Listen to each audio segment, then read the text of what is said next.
In this edition of Vinyl Haul, I've got quite a mix of records this time around. We've got some death, we've got some thrash, we've got some speed, we've got some traditional metal.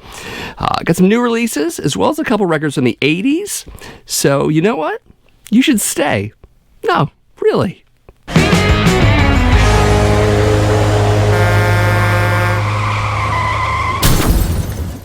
First up is the debut full-length album from British metal band Heavy Sentence. This is Bang to Rights, released in 2021 by Dying Victim Productions. So this band had a couple EPs out before this. The EPs were a little less polished, a little noisier. Their sound is pretty much cleaned up on this quite a bit. Likewise, the production is pretty decent compared to those EPs. This is a pretty decent debut full-length for the band. Bang to Rights, the title of this album, by the way, is a Motorhead song, and I don't think that connection is coincidental. There is a little bit of Motorhead influence going on in here. I do hear some Thin Lizzy influence as well. And maybe some of the more punkier elements of the new wave of British heavy metal are also going on in here. Pretty cool. We've got dual guitar harmonies. We've got some gravelly but melodic vocals. Again, think along the lines of Lemmy from Motorhead. Pretty cool stuff.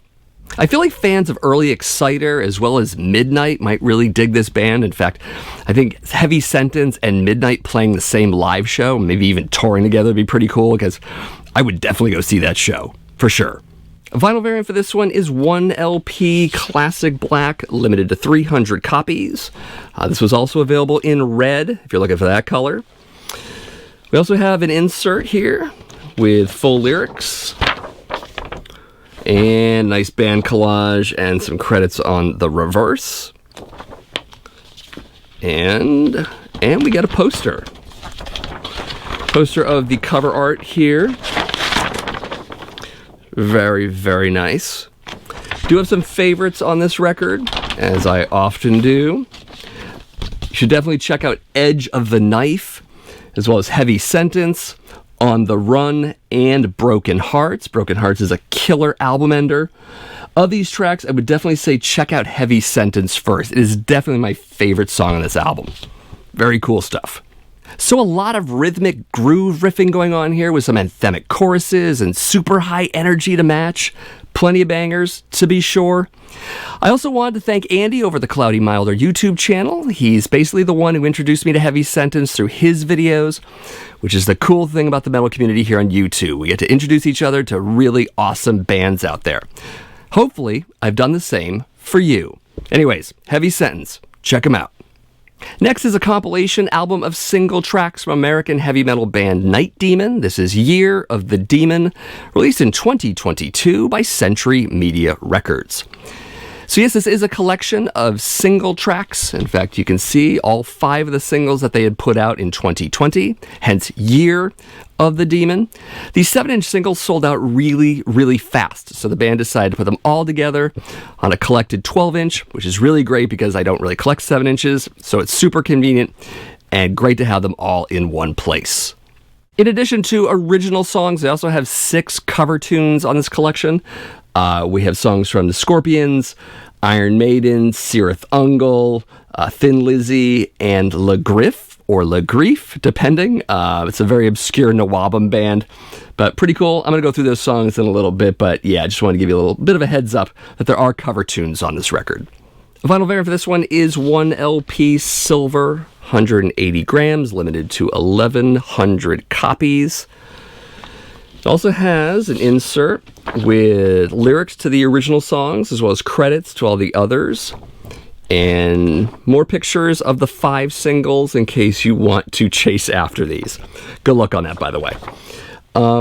Favorites, I should say. I have a few. Of the original songs, I would say Kill the Pain is very much worth checking out.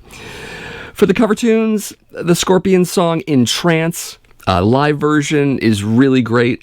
They have Uli John Roth on guest guitar. He's also on Top of the Bill, which is another Scorpions song, also live version. Should go through the other cover songs, of course. Fast Bikes is the song by Le Grief, or Le Griff, depending. 100 Miles an Hour is a Cirith Ungol song. Also, Tim Baker, vocalist for Cirith Ungol, is guest vocaling on it. Vocaling? Sure, that's the word. Sun Goes Down is a Thin Lizzy song, and Wasted Years, of course, is Iron Maiden. interesting selection of cover songs, again.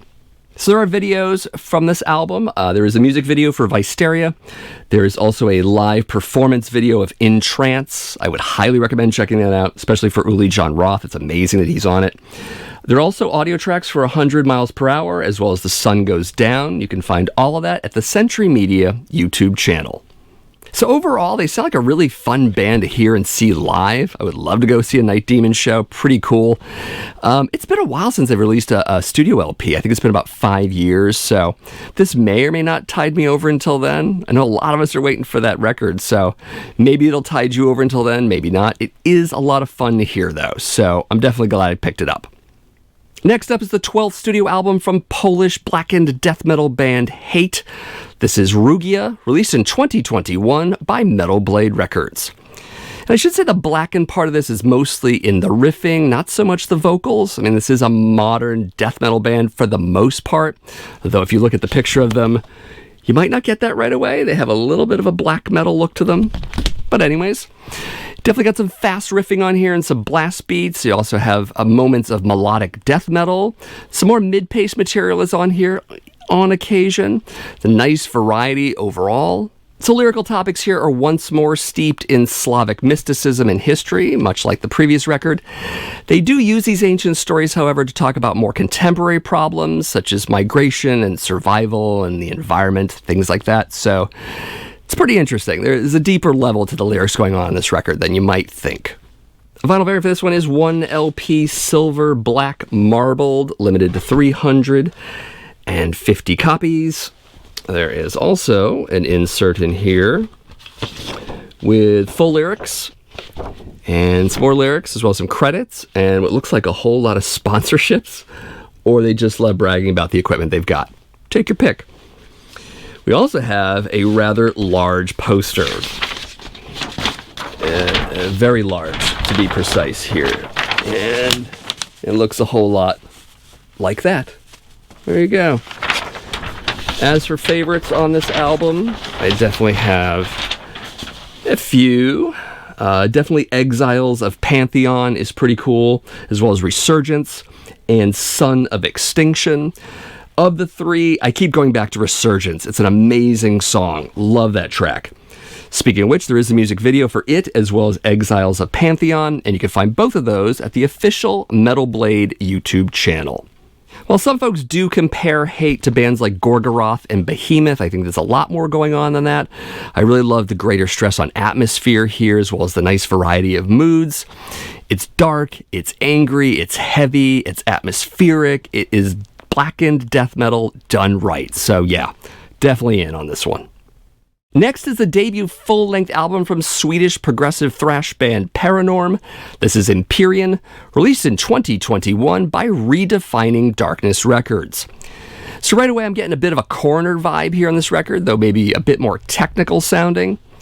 Also, some of the riffing really seems like it would be well at home with some of the early 90s melodic thrash that we're all familiar with, but broken up a bit with some blackened vocals. Pretty cool.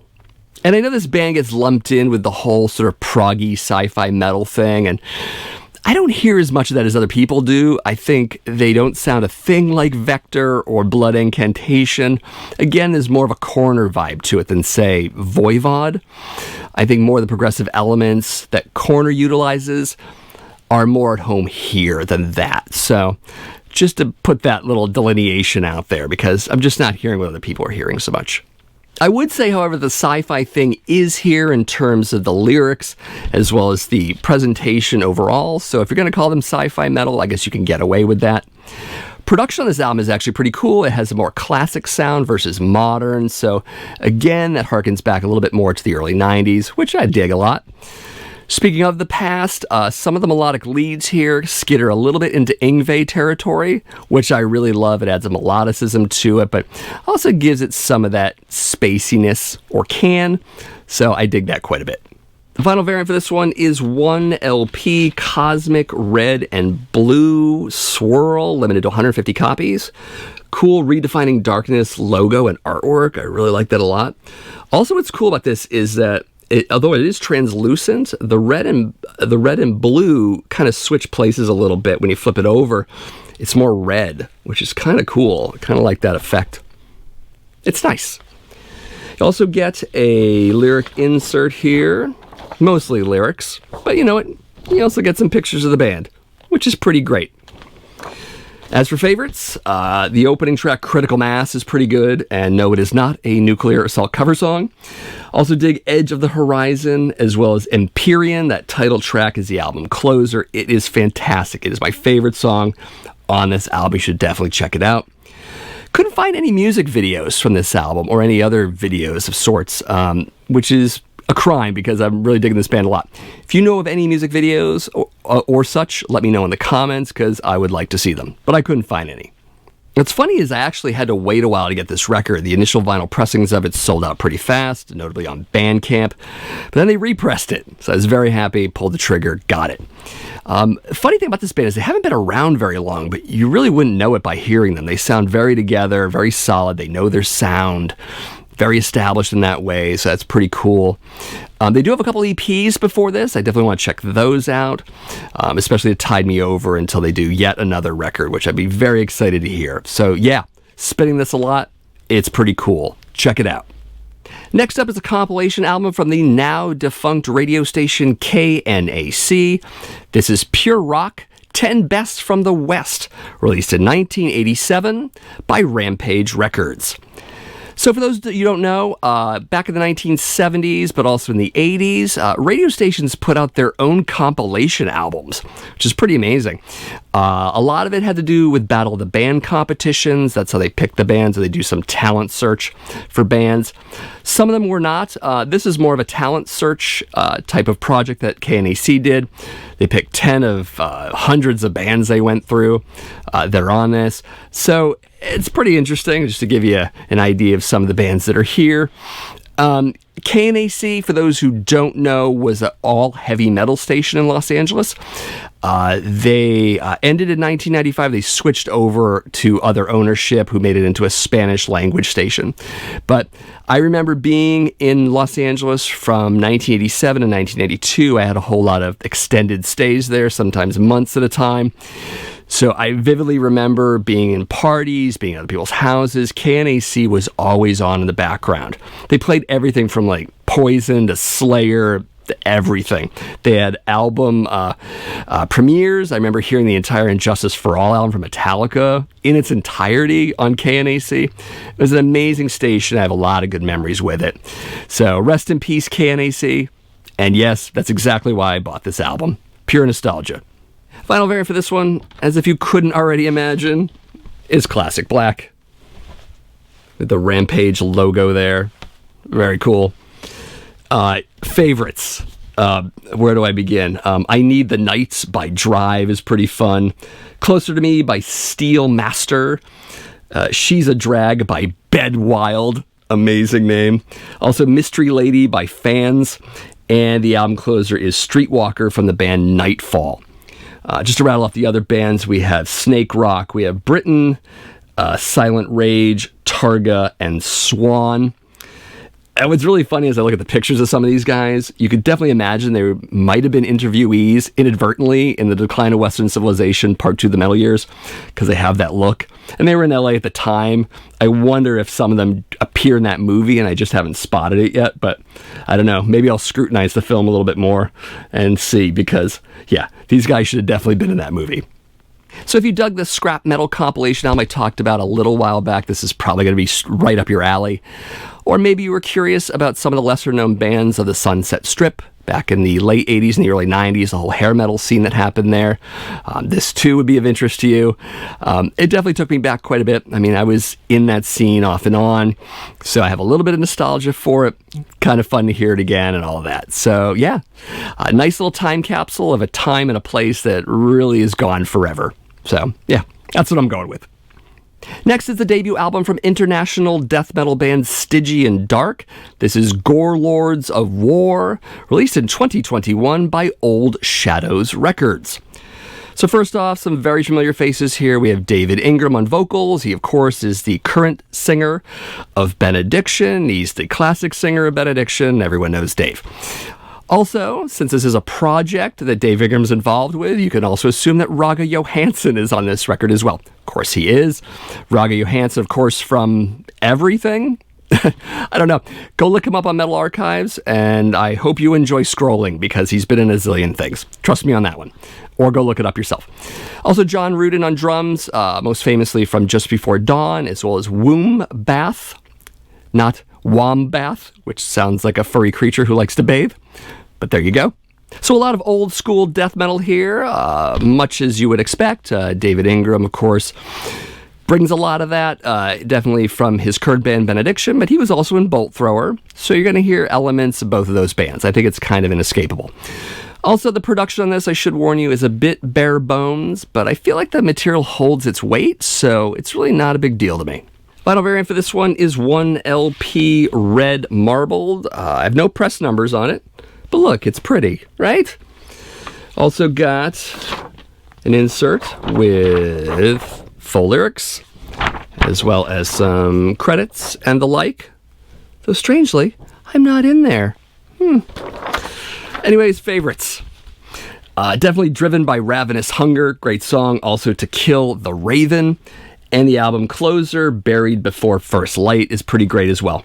Of the three, my go-to track is Driven by Ravenous Hunger. Fantastic track. There's also a lyric video out there for Gore Lords of War. It is at a channel whose name I cannot spell or pronounce, so you'll basically have to do a YouTube search for it. But that's fine. No big deal. Truth be known, I was a little shocked by the virtual absence of reviews for this record on the internet. So in case you haven't heard about it as a result of that, you're hearing about it now. So you should definitely give this record a shot. Do it. Next is the debut album from American heavy metal band Culprit. This is Guilty as Charged, released in 1983 through Shrapnel Records. So in the wake of much more famous Seattle metal bands like Queensryche and later Sanctuary, you might have missed Culprit. They're pretty much a one-and-done band. This is their only album. They broke up in 1984, at least initially, but then reunited in the 2000s. So basically that's the background. So Culprit are definitely influenced by a lot of the hard rock, almost heavy metal bands of the time. I would definitely put Riot in there as well as Rail. Though maybe comparisons to Lizzie Borden and Grim Reaper might be a little more on the mark, but I'm definitely hearing a whole lot of that. It's definitely early 80s heavy metal, traditional heavy metal.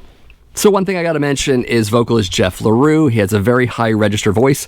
In fact, when I first heard this album way back, I thought it was a girl singing instead of a guy. So there's that. Also some very strong guitar work on here, especially the leads.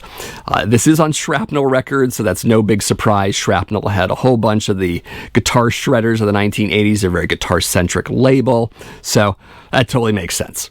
Vinyl variant for this one, since it's 1983, you're getting classic black. Also the Shrapnel Records logo, silver on black. They had a bunch of combinations. I think they had black on silver as well as black on green, if I remember correctly. Pretty cool. No inserts for this one. C.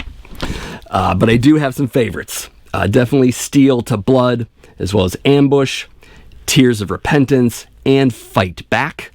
Of the four, you should start with Ambush. Definitely my favorite song on this album. So yeah, Culprit wasn't exactly front and center in the Seattle metal scene with their contemporaries, especially the bands I mentioned, but very worthwhile band to check out. I mean, they're very street metal on a lot of levels. They also have a little bit of prog and a little bit of power metal going on in this music, a combination of which you weren't hearing much in 1983. I do dig sort of the early power metal leanings going on here. I think first album, Manowar and the like. Very cool. You should check out Culprit.